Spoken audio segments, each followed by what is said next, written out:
Thank you. Thank you all.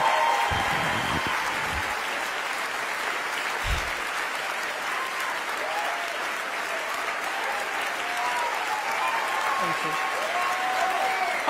Okay. Thank you, Reese.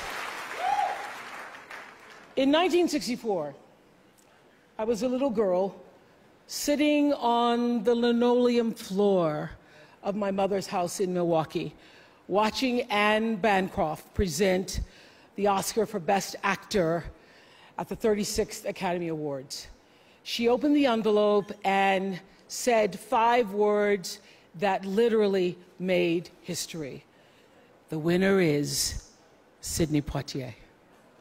Up to the stage came the most elegant man I had ever seen. I remember his tie was white, and of course his skin was black, and I'd never seen a black man being celebrated like that. And I have tried many times to explain what a moment like that means to a little girl, a kid watching from the cheap seats as my mom came through the door, bone-tired from cleaning other people's houses. But all I can do is quote and say that the explanation in Sidney's performance in Lilies of the Field, amen, amen, amen, amen. In 1982, Sidney received the Cecil B. DeMille Award right here at the Golden Globes, and it is not lost on me that at this moment, there are some little girls watching as I become the first black woman to be given the same award.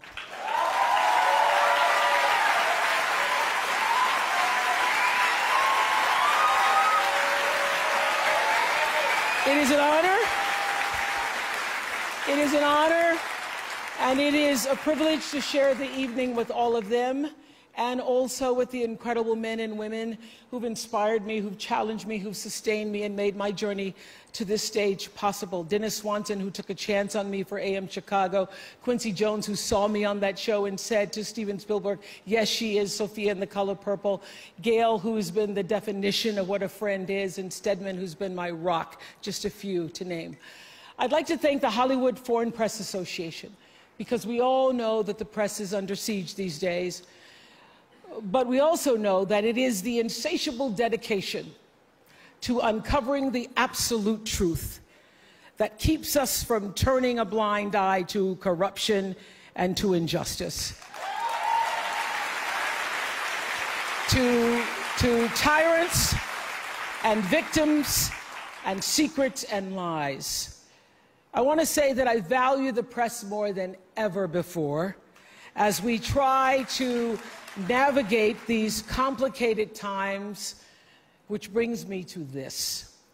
What I know for sure is that speaking your truth is the most powerful tool we all have.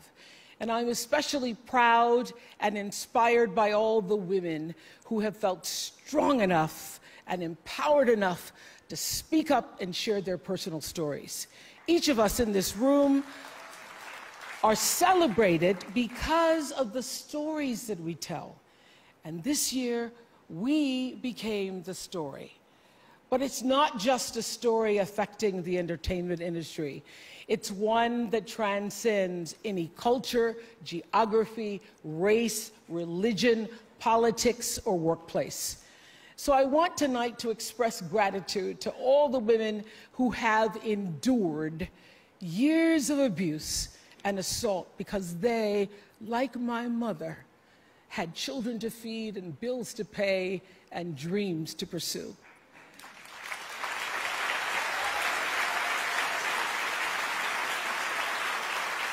They're the women whose names we'll never know. They are domestic workers and farm workers. They are working in factories, and they work in restaurants, and they're in academia and engineering and medicine and science. They're part of the world of tech and politics and business. There are athletes in the Olympics, and there are soldiers in the military. And there's someone else, Reese Taylor. A name I know, and I think you should know too. In 1944, Reese Taylor was a young wife and a mother. She was just walking home from a church service she'd attended in Abbeville, Alabama, when she was abducted by 6 armed white men, raped and left blindfolded by the side of the road, coming home from church. They threatened to kill her if she ever told anyone. But her story was reported to the NAACP, where a young worker by the name of Rosa Parks became the lead investigator on her case. And together, they sought justice. But justice wasn't an option in the era of Jim Crow. The men who tried to destroy her were never persecuted. Reese Taylor died 10 days ago, just shy of her 98th birthday. She lived, as we all have lived, too many years in a culture broken by brutally powerful men. For too long, women have not been heard or believed if they dared to speak their truth to the power of those men. But their time is up.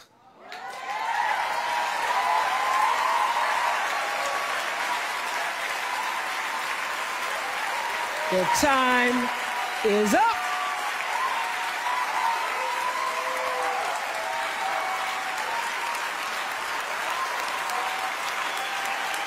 Their time is up. And I just